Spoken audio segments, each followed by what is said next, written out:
Justisi Barani dari kelas 9C. Kali ini saya akan menceritakan sedikit kisah kehidupan dari Santo Fransiskus, pendiri Assisi. Santo Fransiskus adalah santo yang sangat luar biasa. Ia lahir di kota Assisi, Italia. Ia memiliki ayah yang bernama Pietro Bernardone dan ibunya Donna Pica. Usia mudanya, ia sangat suka menghambur-hamburkan uang, berpesta pora, dan sebagainya. Hingga pada usia 20 tahun, ia mulai ikut melawan perang melawan Perugia. Ia ditahan dan disekap, dan di masa itulah ia mulai mendekatkan diri kepada Tuhan. Sehingga pada saat ia dibebaskan, ia mendapat suatu mimpi yang aneh yang berkata, "Layanilah majikan dan bukanlah pelayan." Dari situ ia mulai hidup miskin, ia mulai mengemis dan menukarkan baju yang mahal pada seorang pengemis. Dan hingga pada suatu ketika, ia melihat sebuah gereja tua yang bernama Gereja Santo Damiano yang sangat tua. Dia pun berdoa di situ dan beristirahat. Dan setelah ia selesai berdoa, ia mendengar suara bisikan Tuhan yang berkata, "Fransiskus, perbaikilah gerejaku yang hampir roboh ini." Fransiskus pun langsung bergegas guna membangun dan melaksanakan perintah Tuhan tersebut. Fransiskus pun langsung menjual sebuah kain milik ayahnya, dan uangnya digunakan untuk membangun gereja yang hampir rubuh itu. Mendengar hal itu, ayah Fransiskus menjadi sangat marah dan mengurung Fransiskus di dalam kamar.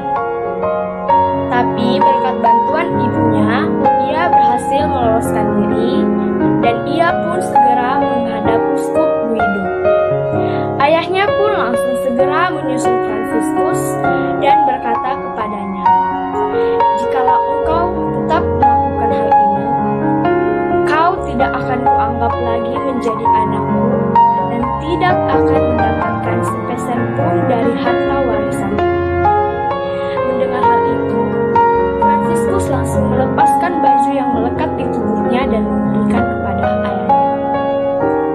Fransiskus mendapat restu dari uskup Guido untuk mendirikan sebuah ordo yang bernama Ordo Fransiskan, atau yang biasa kita kenal sebagai Ordo Saudara-saudari Hinadina.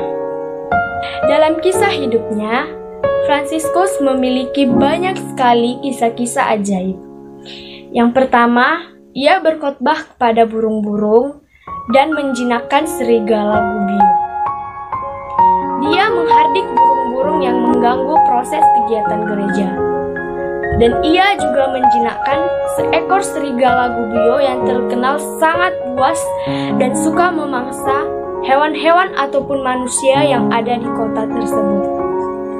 Fransiskus menasihati burung-burung dan serigala itu atas kasih cinta Tuhan.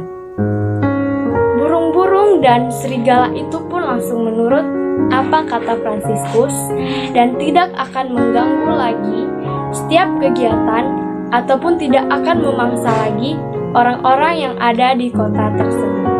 Dan pada tahun 1224, Fransiskus menerima stigmata dari Tuhan.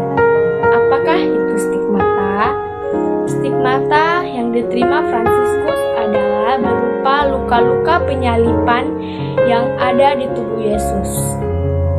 Luka-luka penyalipan yang ada di tubuh Yesus dan penderitaan-penderitaan yang dialami Yesus juga dialami sama dengan Fransiskus. Dan pada 3 Oktober tahun 1226, orang suci ini dipanggil ke sini.